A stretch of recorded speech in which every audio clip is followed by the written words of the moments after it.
जैसे जैसे इजराइल और फिलिस्तीन का युद्ध बढ़ता जा रहा है, आपको जानकर हैरानी होगी कि इजराइल का हार उतना ही बड़ा होता जा रहा है और फिलिस्तीन के आज़ादी की लड़ाई और करीब आती जा रही है। नमस्कार, मैं शंभू कुमार सिंह और आप देख रहे हैं नेशनल दस्तक। सोचिए, एलन मस्क ने कहा है कि वो फिर से गजा को आबाद करेंगे। वो यहूदी हैं और खुद एलन मस्क को बेंजामिन नेतन्याहू लेकर आए थे इजराइल, लेकिन अब उन्होंने अपनी गोटी चल दी है क्योंकि उनको दुनिया के साथ खड़ा रहना है और दुनिया के 145 देश फिलिस्तीन के साथ खड़ा है। लेकिन इजराइल की हार की एक एक कहानी सुनिए, मिस्रा अमरेश ने किस तरह से उसको लिखा है। एक चैनल को बात करते हुए कि इजरायली सैनिक ने कहा, जैसे ही हमने उत्तरी गजा बेत हनोन में प्रवेश किया, डिप्टी कमांडर को स्नाइपर की गोली लगी। जब तक मैं संभलता है, स्नाइपर ने मेरे पैर में गोली मारी। मुझे चलने में 3 महीने लगेंगे। सोचिए, एक तरफ जहां इजराइल जो है वो बेंजामिन नेतन्याहू जो है वो निर्दोष लोगों को मार रहा है, इजराइल निर्दोष लोगों को मार रहा है, लेकिन हिजबुल्लाह, हमास और हीतू जो है वो सिर्फ और सिर्फ इजरायली सेना पर हमला कर रहा है। तो ये सबसे बड़ी खबर है जो इजरायली मीडिया खुद खान यूनिस गजा में चल रही जंग का गजब वर्णन कर रही है। कैसे इजराइल द्वारा बमबारी की जा रही है, जो मलबा जमा हुआ है। सोचिए, इजराइल की मीडिया कितनी ईमानदार है। उसके अंदर हमास के लड़ाके निकल निकल कर वॉर कर रहे हैं। सिजियाऊ और उसके आसपास रेजिस्टेंस टैंडम और फेदाइन सेल से टैंक तबाह हो रहा है। सोचिए, मलबे में छुपे बैठे हैं। जिस गजा पट्टी को इजराइल ने मलबे में तब्दील कर दिया था, फिलिस्तीन और हमास और हुथी के लड़ाके उस मलबे से निकलकर कैसे उसको टैंक को उड़ा रहे हैं, ये सारी खबरें खुद इजराइल की मीडिया बता रही है। Israeli media, 500,000 Israelis left Israel shortly before and during the war and have not returned yet। सोचिए, 500,000 मतलब 5 लाख इजरायली जो हैं वो देश छोड़कर फरार हो चुके हैं, भाग रहे हैं, क्योंकि सीमावर्ती इलाकों में जो सीमा से सटा हुआ इलाका है, वहाँ इजरायलियों पर मौत मंडरा रहा है। और सोचिए, 19 नवंबर 2023 को यमन द्वारा रेड सी से जब्त इजरायली जहाज गैलेक्सी लीडर टूरिस्ट अट्रैक्शन वहाँ की जनता के लिए मनोरंजन का साधन बन गया। यमन के अंसरुल्लाह हुतीस को इस युद्ध पोस्ट से कूदना गजा में रेजिस्टेंस की बहुत बड़ी मदद है। सोचिए, जिस जहाज को हुतियों ने कब्जा किया, गजा के बहुत बड़ी मदद है। विश्व में संघर्षशील जनता भूलेगी नहीं। वहाँ यमन के लोगों के लिए वो टूरिस्ट पैलेस बन गया। एक जहाज है इजराइल का जिसको कब्जा कर लिया गया था, उस पर टूरिस्ट बनकर लोग घूम रहे हैं। तो सोचिए, यमन द्वारा रेड सी में जब्त इजराइल जहाज गैलेक्सी लीडर को लोग वहाँ आ रहे हैं, उस पर घूम रहे हैं, देख रहे हैं। और वेस्ट बैंक में 3 नहीं 4 जगह जबरदस्त जंग आज सुबह से चल रही है। 1 घंटा पहले की खबर बता रहा हूँ। नेबुलस, जेनिन, टुबास और तुल्कारेम रेसिस्टेंस ने स्पेशल तुल्करेम ब्रिगेड बनाई है, जिसे आईडीएफ के नोर सैम्स कैंप के पीछे ढकेल दिया है। 2 इजरायली वाहन नष्ट हुए हैं, सैनिक हताहत हुए हैं। ये भी सोशल मीडिया पर सबसे ज़्यादा खबर है। और इजराइल ने माना कि कल के हताहतों के अलावा दक्षिण और मध्य गजा पट्टी में लड़ाई के दौरान उसके 2 और सैनिक मारे गए। साथ ही 4 रिजर्व सैनिक को गंभीर रूप से घायल होने की भी बात स्वीकार की है। तो इजराइल की मीडिया ईमानदारी से पूरी खबरें अब सामने रख रही है। खुद इजराइल मान रहा है कि 5-6 दिसंबर 2023 को गजा में सबसे भीषण जंग हुई, जिसमें आईडीएफ के छक्के छूट गए।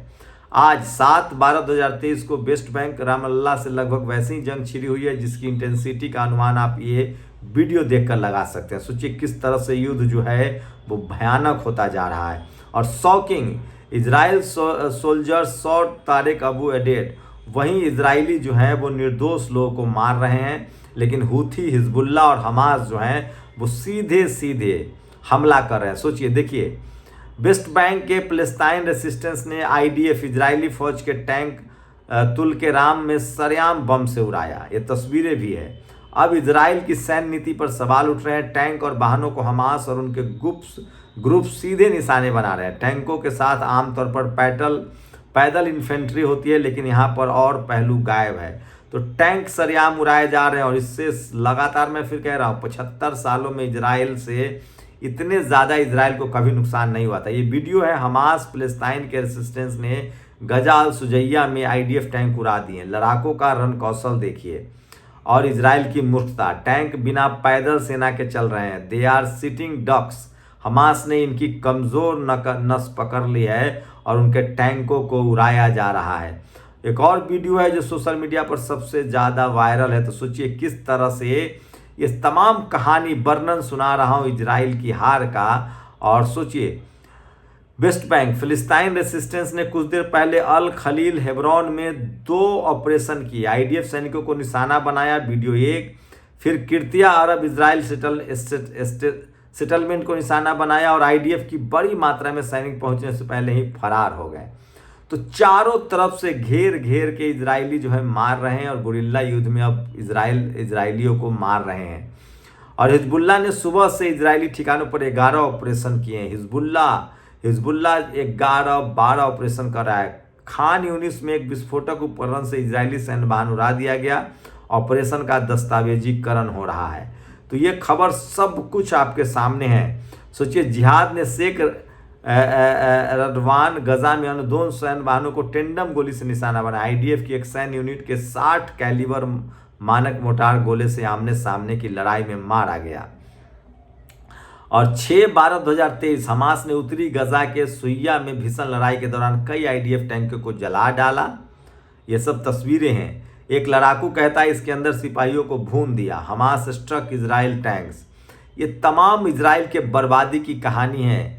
रिपब्लिकन नेतृत्व वाली अमेरिकी प्रतिनिधि सभा ने प्रस्ताव पारित किया जिसके अनुसार इजराइल और जियोनिस्ट विरोध को यहूदी विरोध के समतुल्य रखा गया। यह इजराइल की आलोचना को अपराध घोषित करने की दिशा में एक कदम है। तो अभी भी चोरी छुपे से इजराइल जो है वो मदद करने की कोशिश कर रहा है, लेकिन सबसे बड़ा सवाल है कि अब दुनिया बिल्कुल इजराइल के झांसे में नहीं आने वाली है।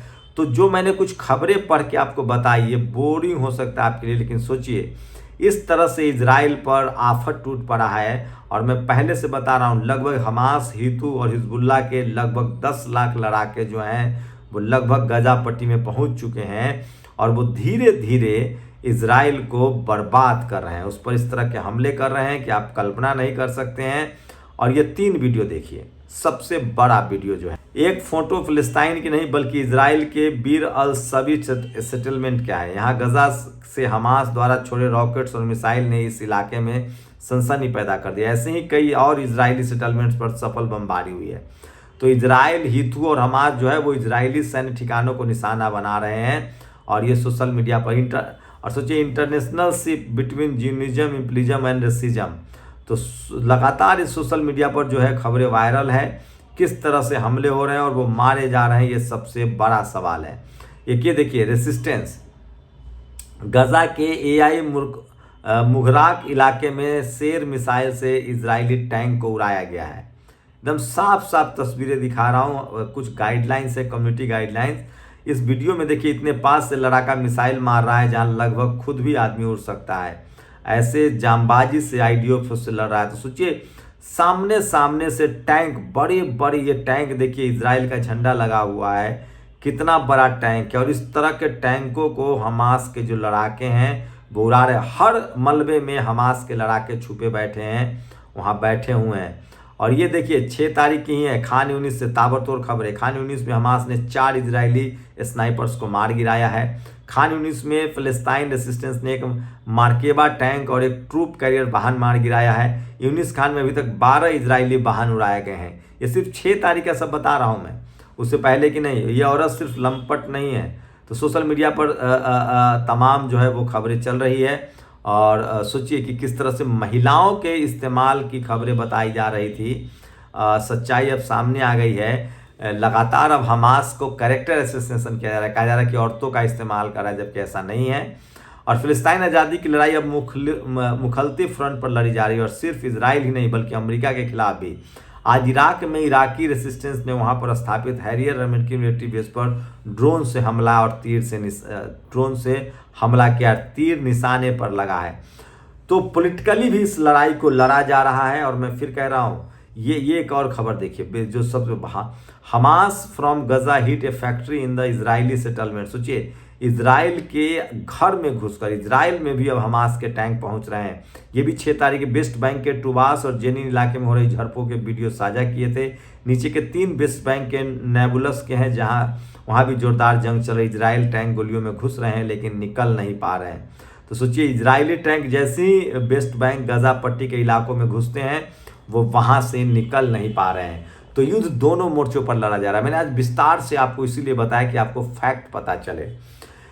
और इंटरनेशनल तरीके से एर्दोगन जो तुर्की के प्रमुख हैं वो लगातार कतर में गए और उन्होंने धमकी दी है कि अगर हमास के नेता को जो कतर में रह रहे हैं उनको कुछ हुआ तो हम चूल्हे हिला देंगे। तो सोचिए, 7 तारीख को हम आपको अपडेट दे रहे हैं इजराइल फिलिस्तीन युद्ध में एक मैंने खबर बताई तो समझिए 50 से ज़्यादा टैंक रोज इजराइल के मारे जा रहे हैं, 50 से ज़्यादा उसके जवान मारे जा रहे हैं। अब बताइए 10 लाख हूती, हमास और हिजबुल्ला के लड़ाके से कहाँ पार पाएगा इजराइल।